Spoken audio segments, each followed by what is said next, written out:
Hello everyone, Shane Vance here. The film adaptation of Wicked has been in theaters for a short while now. And it got me thinking, there have been many movies based on a stage musical that have been released. And I'm here to rank them. Couple of rules though.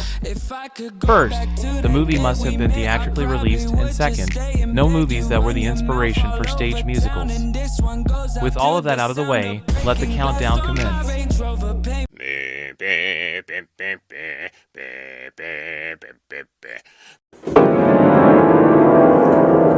Chicago.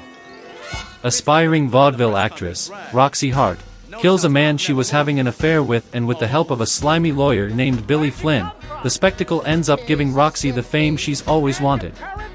However, her new popularity is challenged when another woman, Velma Kelly, murders her husband and sister after catching them having an affair themselves. To get the positives out of the way first, this movie is a lot of fun, especially regarding the songs, with only a select few of them being my favorites from the film.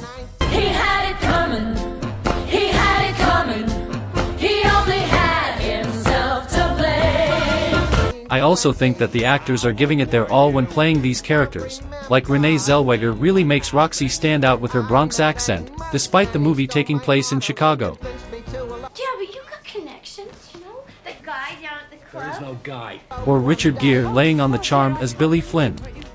I mean, for example, if it turns out that you knew that this diary was a fake, I'd hate to think of you rotting away in prison for the next 10 years, especially since you just won your freedom. Also, I do have to give props to the cinematography. Each scene, either from a musical number or something mundane, appears well put together, which is pretty impressive for a movie that came out in the early 2000s. Unfortunately, those are the only positives I can think about for the movie, because in terms of execution, it's pretty mean-spirited because almost every main character is an unsympathetic jerk or crook who are out for themselves. Yeah, the original 1970s play was no slouch in this department either, since the movie was based on it, but it's still pretty hard to enjoy a movie that is filled to the brim with characters that wouldn't feel out of place in, say, an episode of It's Always Sunny in Philadelphia. For one thing, Roxy and Velma are murderous crooks who are so focused on advancing their acting careers that they are willing to deceive and cheat their peers for it, with Moxie's loyal husband, Amos, getting the worst of it because he's this naive but good-hearted Joe who just wants to do what's right, which makes me feel sorry for him because his wife is a cruel social climber and just sees Amos as a means to an end. Wife 2 times you, plugs the guy, and then tries to pin it on you. Most men would let a dame like that swing, but no, you're sticking by her. Makes you a hero in my eyes. That's right. I'm a hero. Plus, Billy may be, as I said before, charming as heck, but boy, does he really show what an unscrupulous jerk he is, like refusing to at first take Roxy's case when Amos fails to meet the required fee for his services. You came to me yesterday. I didn't ask if she was guilty. I didn't ask if she was innocent. I didn't ask if she was a drunk or a dope fiend. No. All I said was, do you have $5,000? You said yes. Or dumping Roxy unceremoniously once they win her trial at the end. Heck, that's another thing that can rub people the wrong way about this movie, about how a lot of the more cruel characters get off scot-free and the sweeter characters end up getting the short end of the stick, like how an innocent foreign woman is given the death penalty for a crime she did not commit.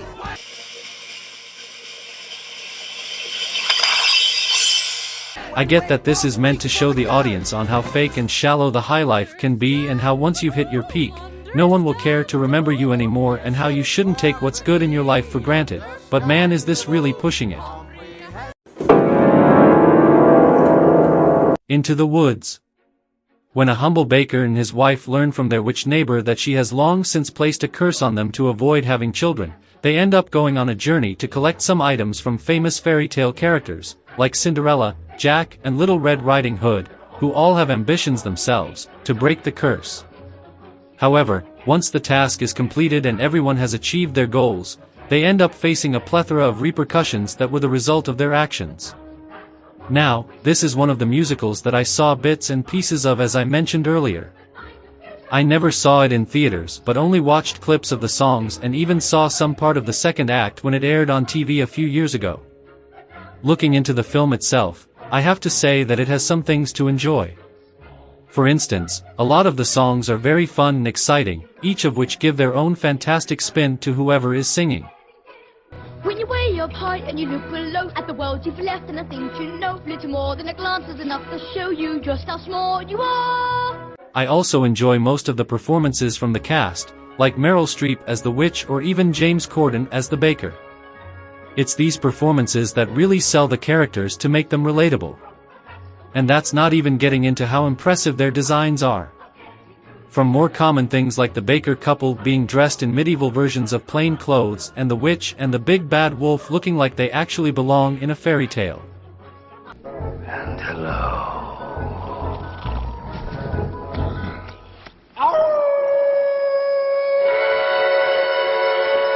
The reason why it's on the worst list, however, is mostly because once the film reaches the second act, the film takes on a very dark and somber tone. Again, the original play wasn't better in that regard, though seeing the pain and turmoil these guys go through in movie form, part of me believes that seeing it on a stage would be a step up. Want an example of how morbid things get in Act Number 2? There's an adultery scene between Prince Charming and the baker's wife. Anything can happen in the woods. May I kiss you? I'll admit, this is a decent way of deconstructing famous fairy tales and the fact that this movie was made by Disney, the king of making great movies out of well-known fables, is a pretty interesting fact all things considered, but I feel as though the movie could have tried to be a little less melancholy and tone down the darker themes. Also, the fairy tale characters themselves, while likable in some respects, can sometimes be over the top or a little awkward to be around. We do sympathize with their plights, despite most of them being their own fault, but there are some moments where you can't help but feel pretty unnerved by them. Again, the performances are decent, it's just the way the characters are made to act that I can't help but take umbrage with. We have no bread. I don't want your bread. Then what is it you wish? It's not what I wish. It's what you wish. There have been other deconstructions of fairy tales both before and after this movie, but managed to handle them in a more lighthearted way.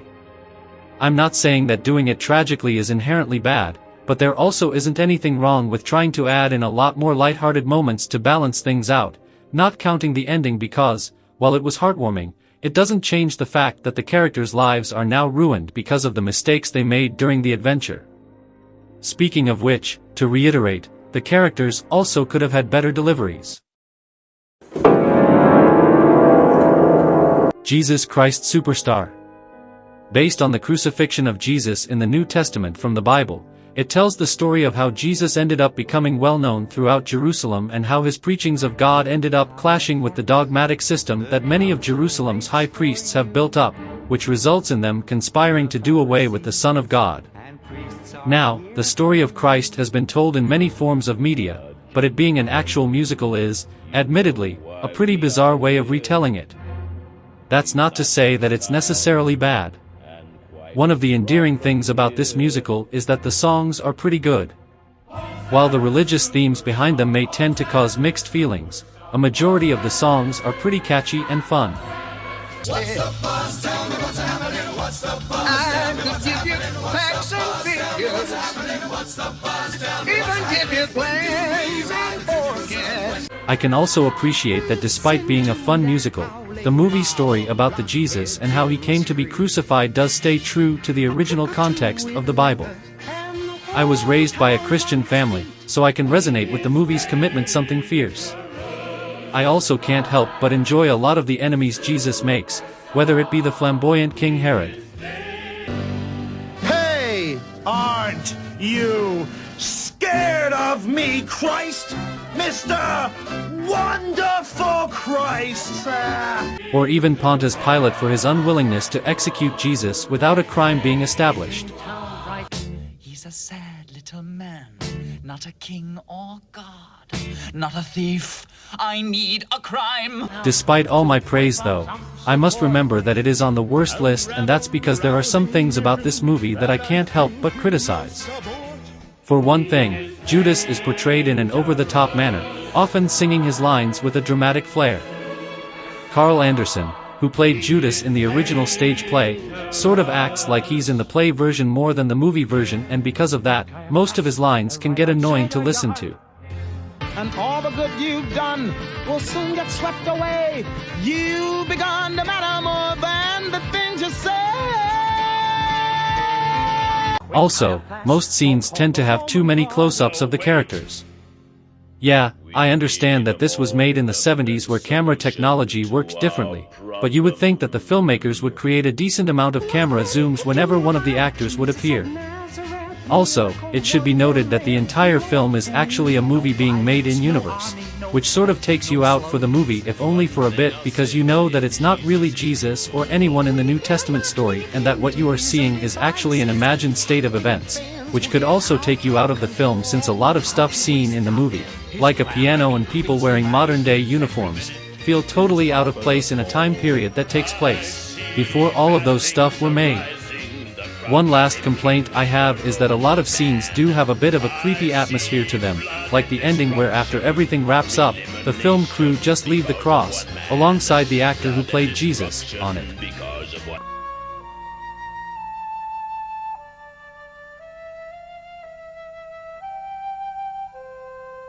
That is honestly pretty unnerving for the story of Jesus. And that story once had Jesus speaking to the devil himself. While Jesus Christ Superstar does have a lot of elements that many Christians or even non-Christians can like, it also possesses less than ideal aspects that might make you want to only see the movie in small doses. Hairspray. Taking place in the 60s, happy-go-lucky teenage girl, Tracy Turnblad, longs to sing and dance her heart out, much to the dismay of her down-to-earth mother. Once she ends up getting a part on a popular dance show, she soon comes into conflict with the cruel director, Velma Vaughn Tussle. Hairspray is, to me at least, a movie that feels all over the place. For starters, the protagonist Tracy almost feels a bit too joyous, as most scenes featuring her being her usual happy self can be rather much. I sure would. I'm all for integration. It's the new frontier. I also found the casting of John Travolta as Tracy's mother Edna to be incredibly weird. Yes, Edna in both the original play and even in the 80s movie that inspired said play were played by male actors, so much so that a male actor cross-dressing to play Edna is sort of a tradition. But Travolta is well known for playing bad boy archetypes, so him cross-dressing as an insecure housewife is sort of doing his acting career a disservice. Wait till Dad sees you. Sees me? He never notices what I'll wear. In 20 years, he never even said to me, nice moo-moo or nothing. The movie does try to give every other teen character who is friends with Tracy a moment to shine with their own plots in the film, which I can understand if it wants to flesh them out, but the fact is that there are too many characters to focus on and it gets pretty distracting the more they come up.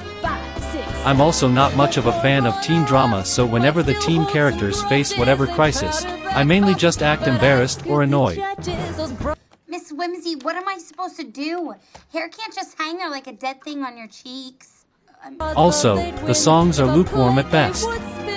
While some like Miss Baltimore Crabs do have a jazzy and upbeat feel to them, others like Good Morning Baltimore and The Nicest Kids in Town feel pretty cheesy.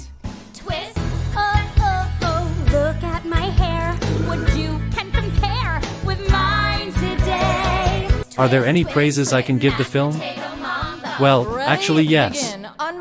One of them being the film's commentary on social class and radicalism, all of which took place in the 60s. These themes still do reign true to this day, and I appreciate the film, for all its corniness, to address of an issue as serious as that. Also, I do sort of enjoy some of the performances, like Christopher Walken as Tracy's father, Wilbur. Other than that though, this is a movie/musical that I won't find myself rewatching anytime soon. Cats. A cat named Victoria meets a bunch of street cats who all compete in a ceremony dubbed the Jellicle Ball, where each cat are to sing their own style of music in order to go to the coveted Heaviside Layer, where a cat is said to receive a new life. Among the cats that Victoria meets is Grisabella, an outcast cat with a beautiful voice but much low self-esteem. Meanwhile, an evil cat named Macavity begins kidnapping contestants for the Jellicle Ball so that he can acquire the new life for himself. Now, like with Into the Woods, I only saw bits and pieces of this movie and didn't see it when it came out. This movie has been said by many to be the worst musical-to-movie adaptation there was. I want to go soft on this movie though and first highlight its positives. For starters, I do enjoy some of the performances, like Idris Elba as Macavity. Elba looks like he's having a lot of fun with the role, with his song being my favorite out of all the songs in the movie.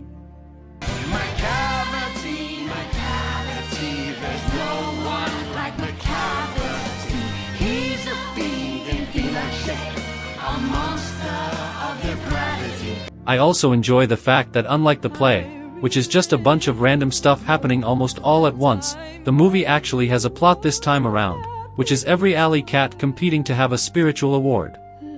Oh, and who doesn't have sympathy for Grizabella for her current lot in life?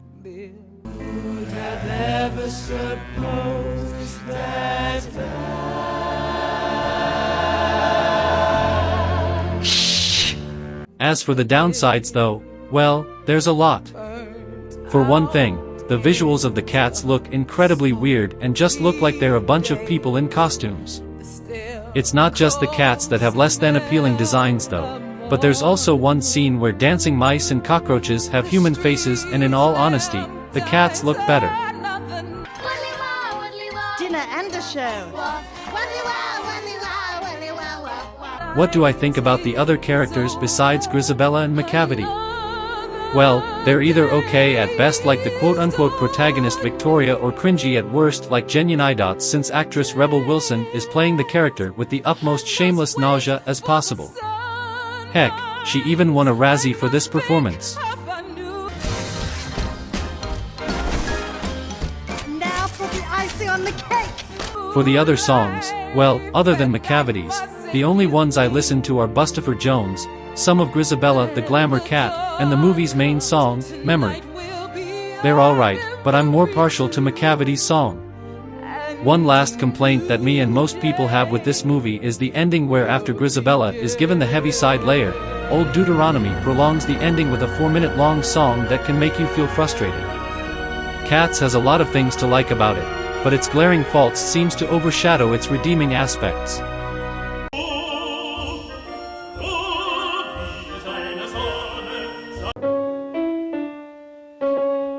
Sweeney Todd, the Demon Barber of Fleet Street.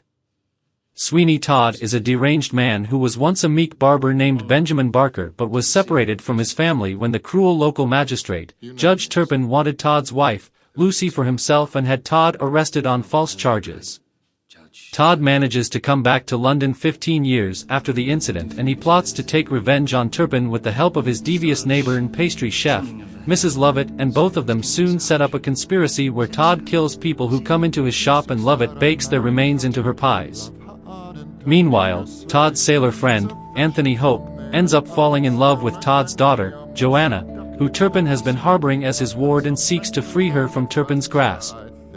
One element to enjoy about this musical is that it embraces its dark and macabre nature. While there are some silly moments in the film, Mr. Sweeney, whoever, I beg your pardon, you'll probably say it was only a cardinal. Nope! It wasn't a pope! it never loses touch with its horror theme, despite being a musical. Speaking of which, the movie, like the musical, goes for a more or less mundane horror vibe. Everyday horrors that you could face. These include outside forces separating you from your loved ones, or the victim of such cruelty being broken down so bad that said victim ends up harming anyone in his way just to get some kind of restitution. Alright! You, sir, how about a shadow? Come and visit your good friend Sweeney. Getting into the characters, each of them plays up their dark role rather well. Sweeney Todd is excellent in being both sympathetic and monstrous because of how much suffering he's dealt with. Mrs. Lovett plays herself up as a sympathetic friend to Todd but secretly has her own agenda in mind. Judge Turpin is an excellent representation of a corrupt authority figure who abuses his title something fierce. Beadle Bamford and Adolfo Pirelli are representatives of different kinds of cruelty, and Toby is an innocent child who gets caught up in Todd and Lovett's scheme. The only innocent characters in the film are Joanna and Anthony, with both of them maintaining their moral compass despite every bad thing coming their way, and also providing a sense of light in a cast of dark characters. I feel you, Joanna. As for the songs, well, personally speaking, they can range from being either great, decent, or forgettable. Songs like A Barber and His Wife, Pretty Woman and Epiphany have a bunch of standout moments, while the rest, like There's No Place Like London, Joanna and God That's Good, are fine on their own or not really something to remember. The one song I'm kind of bummed out is not in the film is the opening song, The Ballad of Sweeney Todd, which was instead replaced by an intro with the song's music in the background and a bunch of dated CGI effects that show you visuals of what you should expect from the film.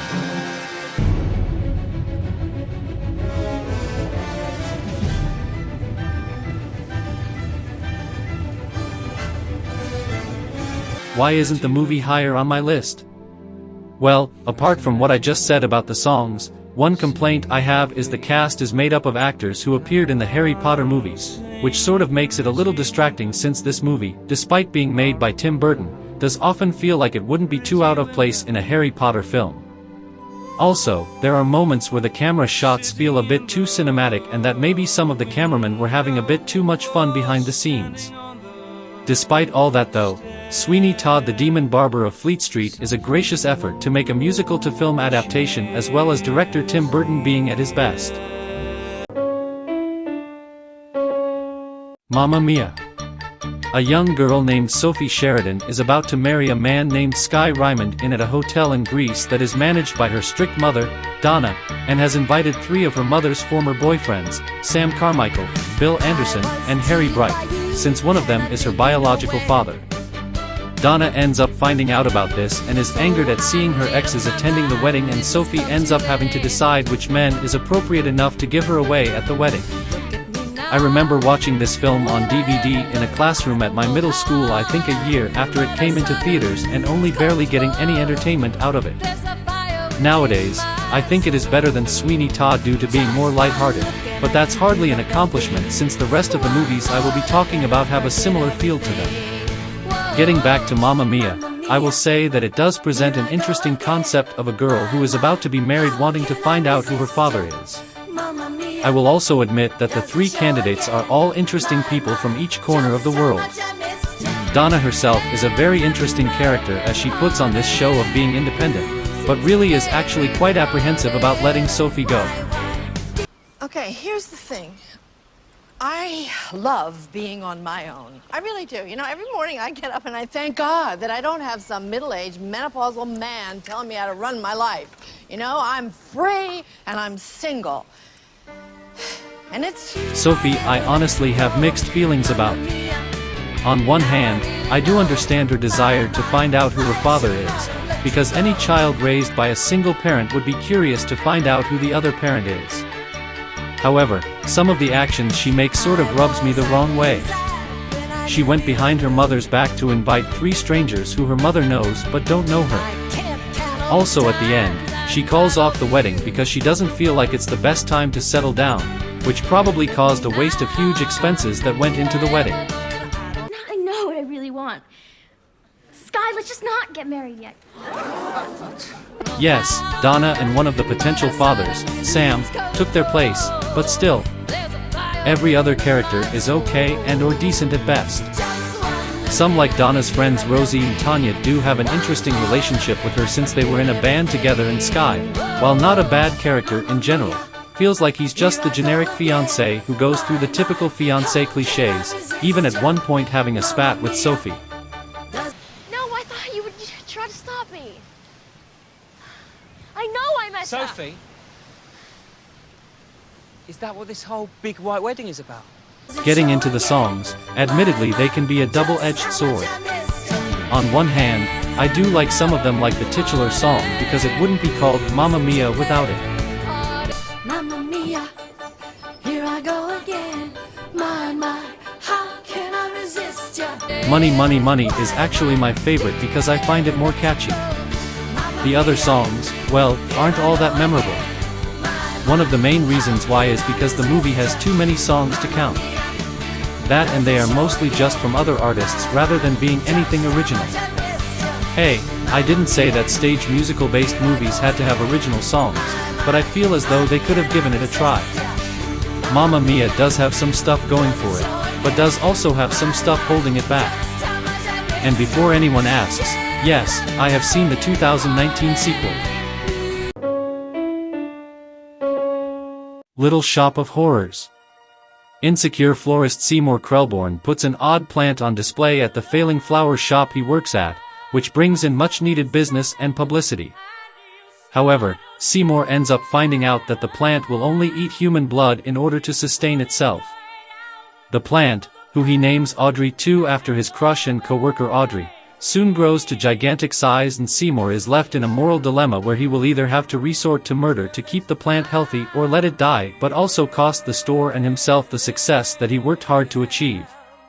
Let me start off by saying that one of the reasons I enjoy this film is because of how much fun it is.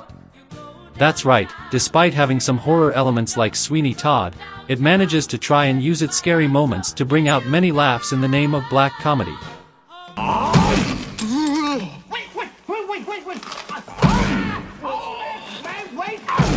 Before I go forward, I first want to address the original ending where Audrey II prevails and all of Earth is being tormented by giant plants. Well, to note, I prefer the first ending where Audrey II is taken care of because I am a sucker for happy endings. Although in all fairness, it's left in the air if Audrey II has been fully beaten. I will admit though that the original ending has its own things that I enjoy, like Paul Dooley as the botany executive Patrick Martin, which I totally prefer over Jim Belushi's take during the revised ending because while Belushi wasn't bad, Dooley had a lot more charisma to him. I took the liberty of taking a cutting from that amazing plant of yours. And look what grew in just a couple of days. Getting into the characters, they're kind of a mixed bag for me.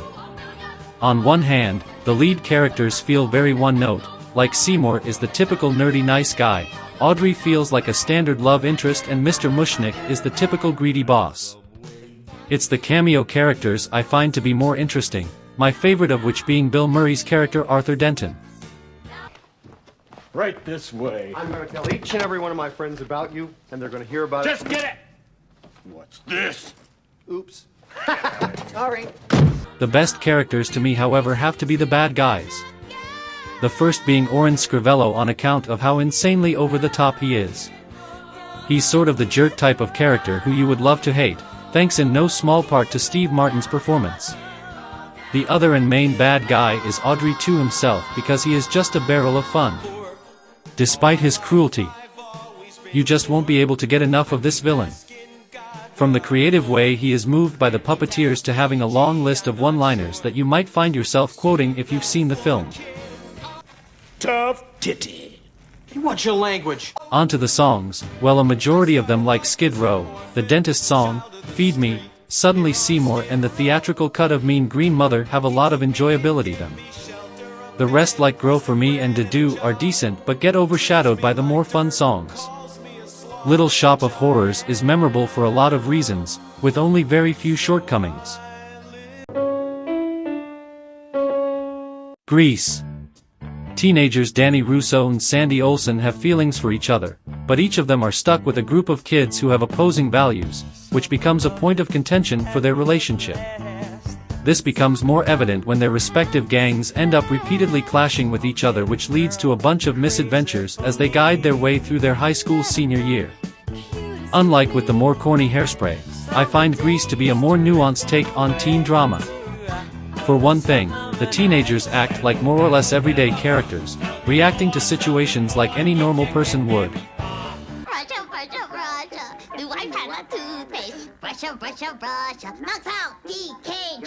The main two teens are very relatable.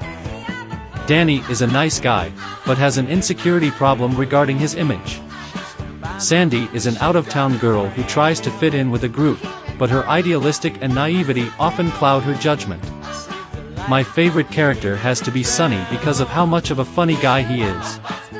He puts on this Italian-American bravado, but we can see that his bark is worse than his bite. Oh yeah? And what are you gonna do? I just ain't gonna take any of a crap, that's all. I don't take no crap from nobody. Sonny? Hello, ma'am. Some of the rest of their respective friends also get a moment to shine, like how Marty is your typical snooty girl, Frenchie is a school dropout who attends a beauty school, and Kenicky is the T-Bird second in command who's a bit of a troublemaker. Problem isn't in the dent. Where? The problem's in this rubber band engine. The problem's in your mouth. Getting into the songs, I'd say that a lot of them are very memorable and enjoyable for many reasons. Like Grease Lightning has this jazzy vibe to it, and We Go Together, while kind of annoying at times, is rather catchy. Other songs like Hopelessly Devoted to You and I'm Sandra Dee I feel like could have been done better. My favorite of the songs is the ending one, You're the One That I Want.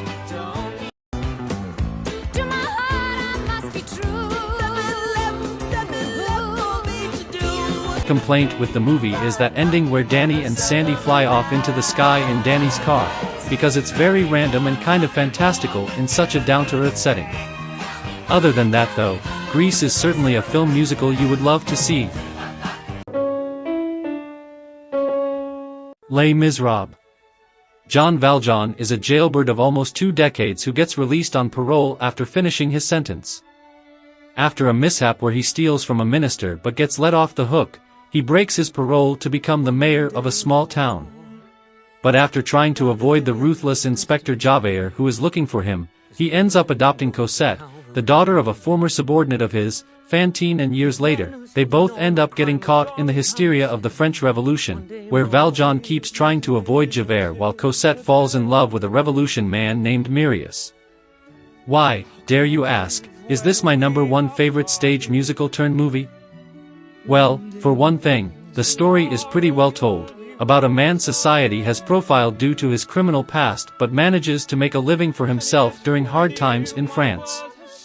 I think the biggest strength this movie has is within its cast, from Hugh Jackman's noble humanity matching well with Jean Valjean. Who am I? 2, 4, 6, or 1? To Amanda Seyfried acting very believable as a frail young woman caught up in the dangers of war when she plays the adult version of Cosette.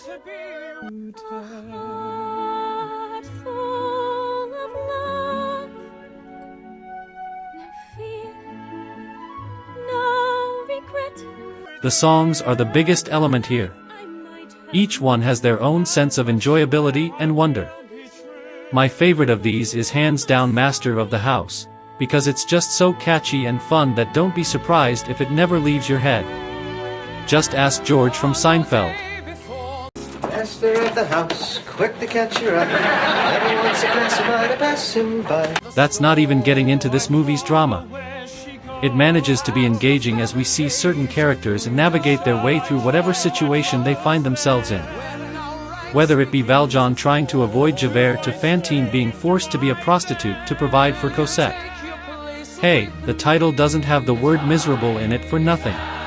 There's a child who sorely needs me. Please, monsieur, she's got that heart. If I had to find any sort of fault within the film, it would be on the cinematography. Why? Well, it often feels a bit quick-paced as we constantly go from one scene to the next in a matter of seconds. While it does sort of fit into a handful of scenes, I just think that there's hardly a reason to constantly cut between these scenes. And before anyone asks, I actually don't mind Russell Crowe when he sings because while it's not the best, it can be alright in most cases. Les Miserables is certainly beautiful both story-wise and musical-wise, hence why it is #1. And that was my top 5 best and worst musical to movie list. Thanks for watching. I'm Shane Vance and I'll see you later.